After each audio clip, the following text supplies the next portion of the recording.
Takole se je severnokorejski voditelj Kim Jong-un sprehodil proti sredinski črti demilitariziranega območja med državama, kjer ga je pričakal južnokorejski predsednik Moon Jae-in. Zgodovinskemu rokovanju, ki naznanja novo dobo odnosov med državama, je sledil še kratek skok južnokorejskega predsednika na ozemlje Severne Koreje. Predsednika sta se kasneje napotila proti vasici Panmunjom, prizorišču šele tretjega srečanja južnokorejskega in severnokorejskega predsednika po letu 1953. Voditelja držav sta se zavezala k popolni jedrski razorožitvi Korejskega polotoka in mirnemu končanju vojne med državama, ki uradno še traja. 북측이 먼저 취한 핵 동결 조치들은 대단히 중대한 의미를 가지고 있습니다. 한반도의 완전한 비핵화를 위한 소중한 출발이 될 것입니다. 앞으로 완전한 비핵화를 위해 남과 북이 더욱 긴밀히 협력해 나갈 것을 분명히 밝힙니다.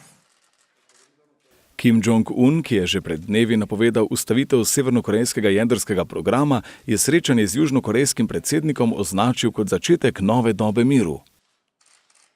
우리가 오늘 북과 남이 전체 인민들과 세계가 지켜보는 가운데 수표한 이 합의가 역대 북남 합의서들처럼 시작만 뗀 불미스러운 역사가 되풀이되지 않도록 우리 두 사람이 무릎을 마주하고 긴밀히 소통하고 협력함으로써 반드시 좋은 결실이 맺어지도록 노력해 나갈 것입니다. Dogajanje na Korejskem polotoku budno spremlja tudi mednarodna skupnost, ki kljub nekaterim dvomom v namene severnokorejskega voditelja glasno pozdravlja današnje predsedniško srečanje. 我们为朝韩领导人跨出这历史性的一步鼓掌，对他们展现出的政治的决断和勇气表示赞赏。中方衷心的希望这次历史性的会晤能够取得积极的成果。中国的有句诗叫做“渡尽劫波兄弟在，相逢一笑泯恩仇”。我们希望并期待着以这次板门店历史性会晤为契机，进一步开辟半岛长治久安的新征程。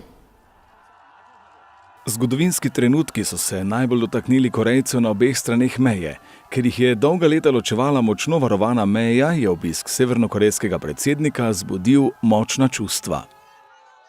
북의 지도자가 내려와서 이제 우리 문재인 대통령과 만나서 악수하고 그 5cm의 선을 넘어갔다 다시 넘어오는데 갑자기 눈물이 나는 거예요. 그래서 뭐지 왜 눈물이 나는지 모르겠다고 생각을 하면서도 되게 왈칵하고 와, 정말 이런 순간이 오는구나라는 생각이 들었던 것 같습니다.